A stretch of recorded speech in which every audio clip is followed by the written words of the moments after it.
welcome back to HGC North America, where right now the king of NA happens to be Muradin, who is currently 2-0 in this series. First picked by Octalysis in Game 1. First pick team has won both because they've, obviously it's Muradin. It's got to be the Muradin, right? Yeah, I'm thinking about logistics in World of Warcraft and Azeroth. And I guess Ironforge is most of the way north. Uh-huh. To the King of the North. I see what you did there. Yeah. Muradin is pretty darn cool. Will he be picked on the next map? Let's find out what it'll be. But the answer is probably.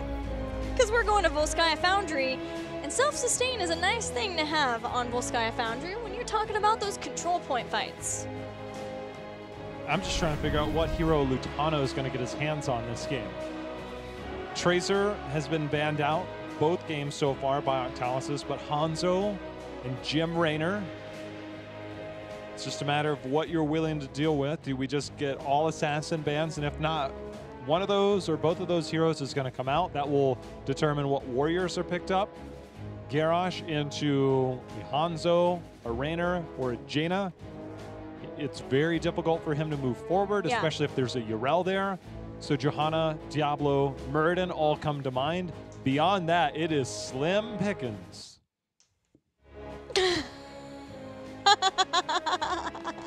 That awkward moment when there's music.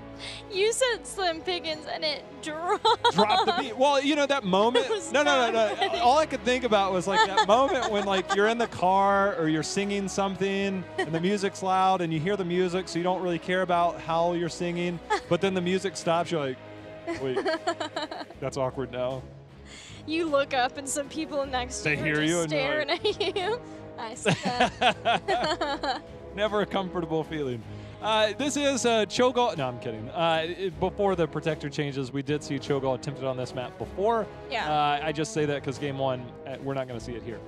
So with Sustain, the name of the game, Deckard, Alex Straza, we've seen rise in priority for several teams on this battleground. I think Phoenix. We're very likely that we'll have a Phoenix. Very likely that we see a Thrall here, though more so on the side of Octalysis. Imagine sand coming out of my hand. Yeah, both teams have played Chromie. Wait, don't gnomes only have 4 fingers? Yes.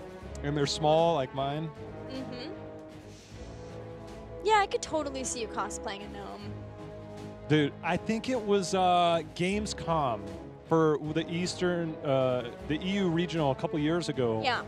And they did, it was during the WoW Legion release party, and we got free tickets to go there, and there was a Chromie cosplayer. I don't remember your name, but it was a sick cosplay. Best Chromie cosplay I've ever seen. Wait, there's one that's always at BlizzCons. Is it that same one? Because that one's amazing. I've got a picture somewhere with the one from Gamescom. There were some really cool cosplays at that Gamescom. That Chromie one was pretty darn cool. If you're out there, I'm sorry, I don't remember your name, but I know that you look cool. Well, Genji's not going to be looking too cool in this game because he's banned. A lot of things to keep in mind. Yrel, point control, self-sustain, Hanzo, the poke, consistent poke. Any of those heroes are going to be a menace, especially Hanzo when you're talking about the front line.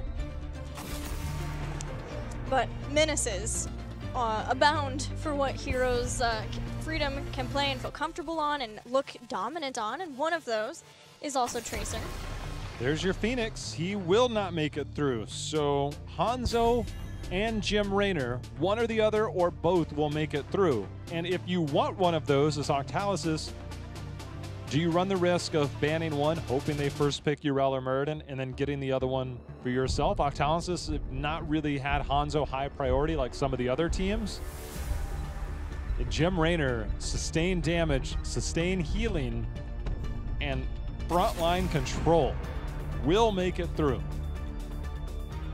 Alex Ban, even Raynor and Tassadar, is a threatening duo. We saw on Brox's holdout. I think we could easily see it be taken by one of these teams. But as I said before, Octalysis have not ran Raynor yet. Doesn't mean that they won't, or it doesn't mean they can't. But I think it may be that they feel like there's other things that are comfortable or that are better. It turns out, no. They will bust out Octalysis or bust out Raynor, but they're going to put it with a Malfurion. Tassadar still has potential here. Mages pair well with Malfurion due to Innervate, so you don't have as many mana issues. So for Team Freedom, are we willing to go back down the Muradin train, who does have block? But Sergeant Hammer, which you can guarantee Team Freedom will 1000% be banning Chromie. I'm pretty sure on the Four Fingers. How did we not mention Hammer, especially after all of those Assassin bans, the Genji ban? But you know what? I kind of got used to the Chromie ban being the signifier for a Sergeant Hammer pick. Well, Genji, that was what Simplicity did. It was always first ban on Genji, but now we've got multiple first bans. Diablo ban. So Octalysis are going to go into a Warrior Choke. Try to get rid of some of the beefy frontliners in front of the Hammer. Blaze, yeah man, Blaze flanks, pretty scary for a Hammer. But that does leave up Chromie. Will Lutano play it? Or no, Lutano. This is probably the most deadly Chromie player in the world in Prismat, not North America. Dude is crazy accurate. Yeah. Like, it's almost cheating. We'll see if they're willing to commit to it. They gotta get their tank. Oh yeah, they'll commit to it. Versus Fans Sergeant Hammer, Prismaticism showed the strength of a Chromie. We'll see if Team Freedom's eating that Blaze. Oh! But if you have a plan for said Chromie, say she has to spend time shelling out her bombs, and then you eat her, you hook her, you eat her, you kidnap her, you kill her. Maybe that's the ultimate plan. Stitches falls into Garrosh category in terms of low mobility, so has been a primary target for Chromie. Leo, the response to drain that life. Stitches has the highest single health, base health, in the game. So the Leo tends to make sense. Can also get the Wraithwalk into Entomb onto Hammers later in the game. So I feel Hammer is probably going to be untouched unless Chromie is able to drop bombs. My fear is Stitches, the same fear that we always have with Stitches on Volskaya Foundry, which is, can you stay on the point? Because there is a lot of consistent damage between Chromie and Raynor. Raynor's going to be able to put out a lot of damage there, especially since there's a lot of slows that Leoric adds to you. So not only having the drain help, but the slows that he has enables Ace in the Hole a whole lot better. It's just a matter of trying to stay on that point. Ural's going to help. Medivh will help with that too. But can they hold on to the point while Hammer is dealing damage? There's one thing I would really like to see from Octalysis. We know they like to push lanes at times. There's a strategy, I think, that it's more of a early to mid game strategy. But I want to see them come out of the gate, maybe get an early camp, and put pressure on the top lane. If you can get the wall down in the top, by the time your heroics are available during the second control point, they don't have the wall. You can take the wall out of the equation. Unless you get the first protector, then that's a lot easier to get the wall down. But put pressure on that top lane. Make it easier to get through that top wall so that you have a retreat to safety if you do get portal gorged in the, once heroics are picked up. I think that could be a crucial play they might want to consider. What's been very interesting for me now as we see the draft of this map unfold, both of them knew that it was a high probability that Volskaya was going to be one of the maps played here because both have chosen to pick it in previous series for part 1. The first game, Freedom knew they were going to be the team that picks the battleground, and they brought in the choke all strategy. It did not work out for them, but they showed a planned strategy. And here they're bringing in Stitches Medivh. I'm not sure if that was a planned strategy the same way, but it sort of seems like they have put a lot of thought into what strategies they're going to be running on which map, whereas Octalysis is relying on their flexibility, their responsiveness to respond to whatever Team Freedom wants to throw out at them. And ooh. What they want to throw out is a lot of Chromie damage. I can my strategies too, just so you know. Yeah, I feel like it, much like pickling, makes them better over time. Yes. Like a fine wine. Like a fine Sylvanas strat. I am 100% with you on canning strats. Sergeant Hammer in the bottom. The threat was very much there. Collusion heals him back up. Sure there was a well tap in there as well.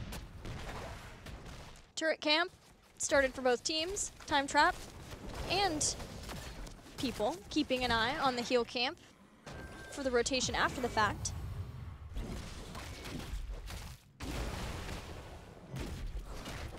There's so much on Prismat's shoulders. Between the Leo and the Rainer, though, against the Stitches, if you can dish out enough damage, it requires, obviously, Prismat's accuracy to be on point. To dish out the damage onto the hammer, by the time Jimmy Rainer hits level 7, and you have your self-slow and things of that nature, give him some pepper, could have a large impact on the team fight. Think about slowing Sands with Ace in the hole, too. Oh, that is true. And slowing Sands is just really good on the control point fights, and that's my fear for Stitches. Stitches is not super mobile. The Medivh is supposed to help with that. That's the plan. In addition to possibly doing the Kidnapper style strategy, though we have seen some Stitches Medivh compositions, like even at the mid-season brawl, where that is not what a team ends up building into. You have the slows and the movement speed increase of Putrid Biome instead. But I'm interested to see how Team Freedom wants to play this out, if it will indeed be a portal with a gorge. Well, Prismat will be going Mobius Loop, reducing the damage, but also reducing the cooldown. So that, again, will give you more chances to hit onto the hammer if you can put the consistent damage out between both of your major abilities. And then you get the frontline control between a Jimmy and a Leo onto a Stitches. That might be enough. And maybe too much for Decker to deal with. We'll see. Goku comes in instantly. Yeah, and not only the Neo-Steel plating, but the Force of Will used at the same time to protect Lutano from that. A lot given to keep Lutano alive. But of course, they also know that Lutano is the major target for the team. Nobody getting the first channel, though half of it has started for Team Freedom. Hook out 16 more seconds where Octalysis can feel more comfortable. A lot of this, as I was talking about before with the Chromie, when she stops to throw out all of her spells, that's a good time to try to get a hook there. So the team will need to make sure that they're keeping people like Muradin, who can Dwarf Toss out, or the Wraith walking Leoric in front, so that doesn't happen. That will give a chance for Team Freedom to clear up the top camp. 7 almost identical in the race for both teams. That camp will help distribute XP. Those camps do give a decent chunk of XP early game, so it's not just for turret, which is really good on this map, but also for XP. You always like it when your teammates pick those up instead of run down mid. Much like the control point offers a place for Chromie to build stacks, so too does it allow Medivh to build up his Master's Touch stacks. There's going to be another one for Prismaticism. Nasmus dives in, knocking back Buds. That is not the target he wants to be on the front line. Survives, though, with the heal post for a little while. But there's a turret there, and he ends up falling. Now Yoda gets a kill with an Arcane Rift on Chromie. Double kill for the 1 of Freedom. Zugrug somehow surviving, but Goku will get that last hit in. There's nobody on this point yet. Yuck, those turrets. Those turrets are destroying the health bars of Octalysis. Already confirmed to 1 kill in the form of Malfurion. Traded said he's had enough. Goku, it's portaled on. Okay. By Sergeant Hammer. The portal went down and a tank came out. He clearly wanted to get XP in the bot lane. That was super ambitious to casually walk past. It is Leoric, already hit his Drain Life in Ghost form, and will find himself eating all sorts of damage the minute he comes out of that. Well, 8 is here for Octalysis, and slowing Sands now up for Chromie. It's going to give a lot more slows and control over the points, and importantly, allow for more of the ace in the hole damage or the setups for the stuns too. There it is. Root follow-up 2. Zagrug takes a bunch of damage, but Buds falls again, and Team Freedom getting that second kill on Malfurion. Now Octalysis, if they're going to contest this overtime, they have to do so without their support. Well, they went directly in onto the hammer, but Nasmus comes in with a hammer of his own and knocks back Jimmy Raynor. Yoda goes in with the portal, gets some damage out in return. Yoda sitting on 23 stacks. So doing very well here in the early game, but Team Freedom, after picking up a few more kills, finds themselves ahead in experience and with a protector now to start to push down some of the structures. See a Gorge. Could be a polybomb from Medivh so that he has some more follow-up control. That way, if the target is someone like Muradin, they have some extra silence time where he can't get into Avatar, can't Dwarf Toss away. Still considering what Deckard Cain will pick. At Midseason Brawl, when we saw this kind of combo be run, stay a while and listen, so that if anyone tried to move forward and get the save, then they were locked down too, and that guaranteed that the pick was off of the Gorge. And that'll be the choice there, and finally a Polybomb. 10 now here for Octalysis, and it's an Entomb. Team Freedom just punishing with that Sergeant Hammer. Nasmus jumps on over, rides the safe.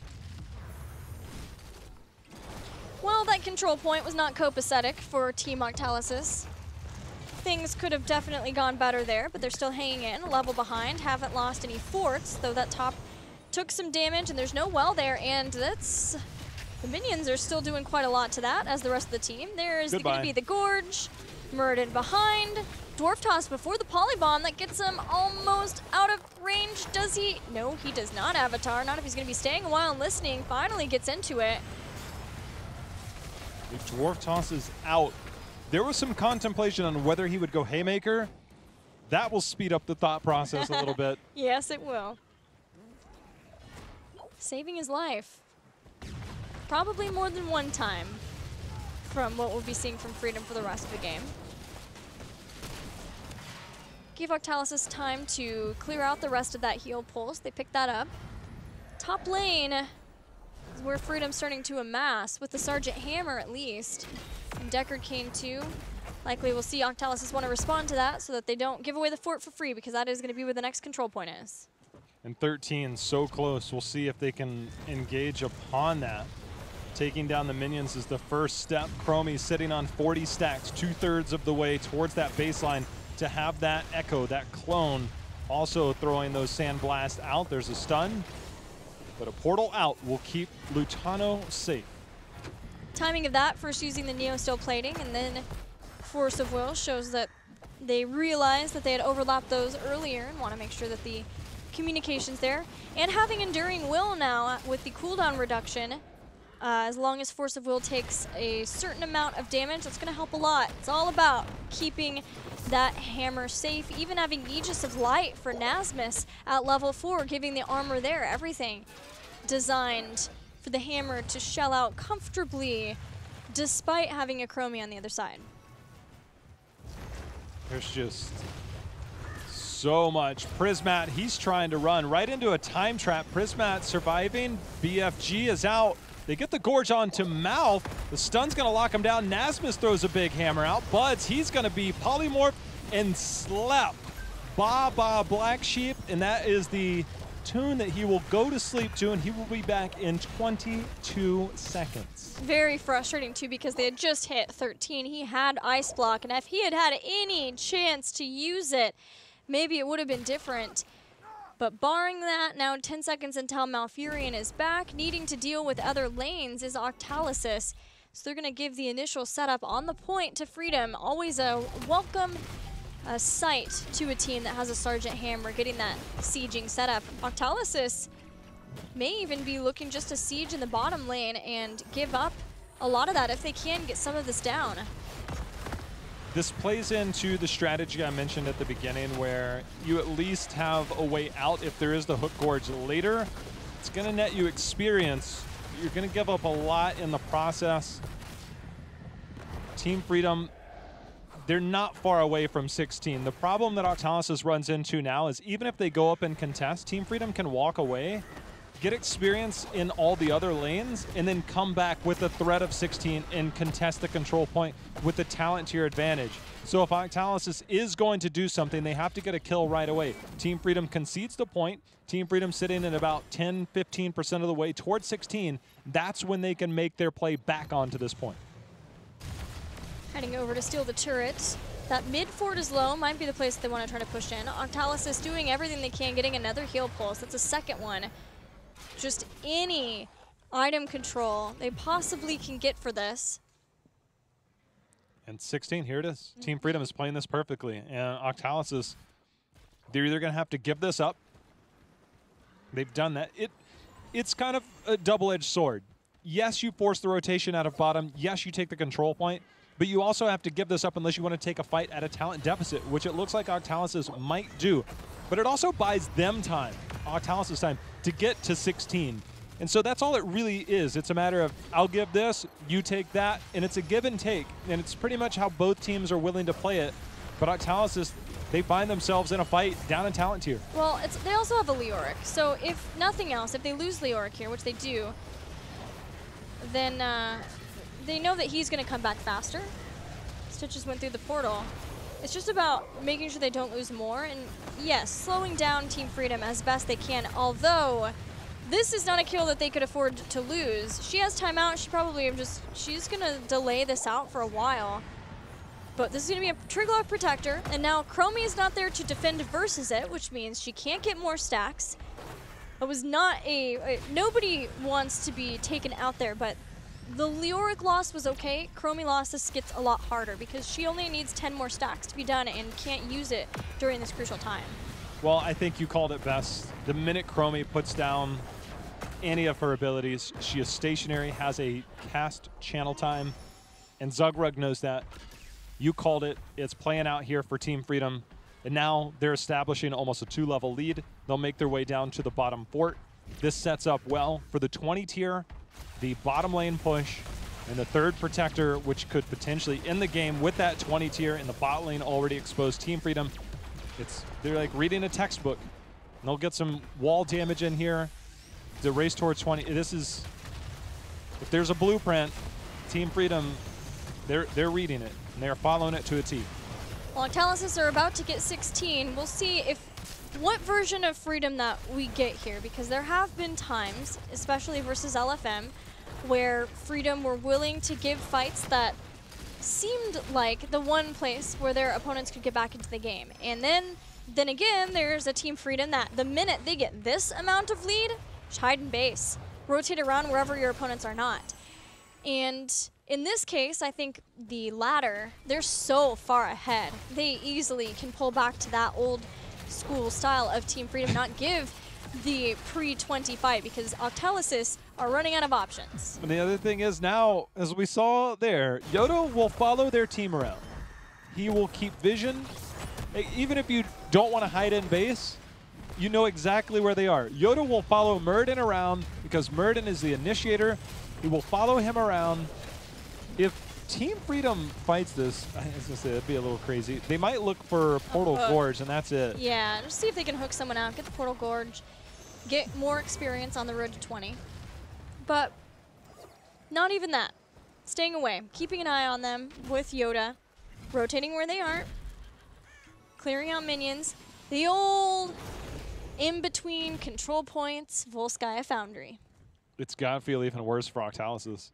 Yoda will follow Justin around for the entirety of this next phase. He will not leave his side. Justin is the setup and the initiator. He was the one with the CC. Octalysis, they're going to try their hand at the bot lane. They'll get some experience back through structures, and this is one of the best ways to get somebody to respond to you. Just take the fight to their doorstep. That fight, though, is almost at a level 20 because Freedom are close to being there. They're sieging in the mid, knowing that Octalysis is desperate for this experience, so they're having to give some things up, and that cost is keep towers, which gives Team Freedom. They're going to catch him in a rotation. Opening that up and having 20. They're hoping that they can catch somebody from Octalysis as they're rotating back. They don't have that, but now that 2-level lead is level 20. Hungry Stitches. Maybe orbital BFG. Rip. F. This might be the last time we get to see it. Well, we don't even get to see it. Ultra capacitors. I don't think I've seen this before. Just get that attack speed. You want to live in my area. Every time I auto attack you, I get more attack speed. In siege mode. Also, with bottomless flasks, this siege is a whole lot easier. And also, sieging, because you got the potions on you. And Chromie is dishing out damage. And then the health bar continues to go up. So Justin is in deep. He is. They're willing to keep this fight going. Stay a while and listen separates him out. Twilight Dream hits a lot.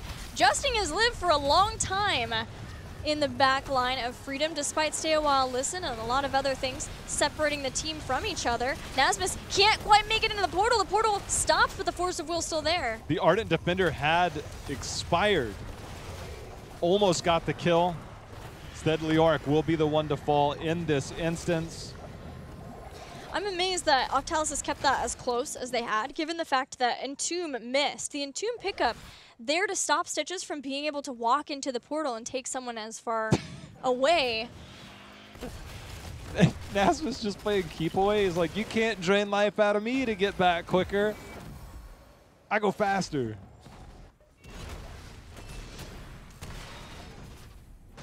Well, Octalysis is in dire straits. They need 20 to defend this. They've already lost keep towers in the bot. That Protector's going to go straight to keep. They haven't been able to slow that down at all. We're at 60%, continuing to rise. They're not going to get 20. They're trying to get everything that they possibly can. Have a heal camp. They've got a turret. They have the camp up in the top. Try to siege that down, get closer, and then get ready to defend. Defending against a Protector at this level has seemed almost impossible for most teams. Yes. It has been very rare that teams have been able to hold on against a Protector. They will have 20 tier eventually.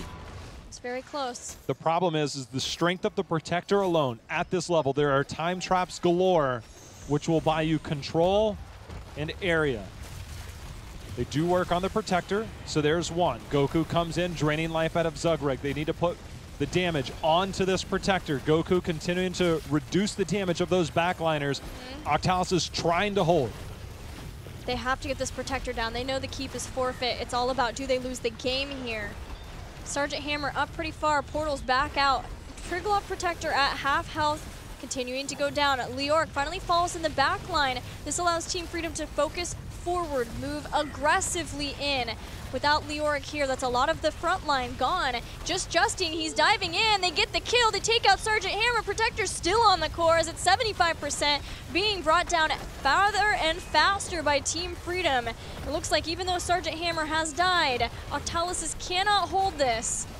That should be enough. Zugrug alone on the Stitches. They will take it down. The success rate of a Protector at that late in the game continues to hold strong as Team Freedom is able to close out that game. They played a very controlled approach after they got the first Protector. They never let Octalysis back into the game. Just a few too many kills on that first control point that hurt Octalysis. They were avoidable too. Yeah, they were avoidable. But Octalysis can't let that get to them now because this is such an important match. Team Freedom now have 2 games, but things get so much worse for Octalysis if they lose this in this manner. They, at the very least, need to get 2 games. More so, they need to try to win it now. Even then, it's not a guarantee for them, but it's almost a guarantee.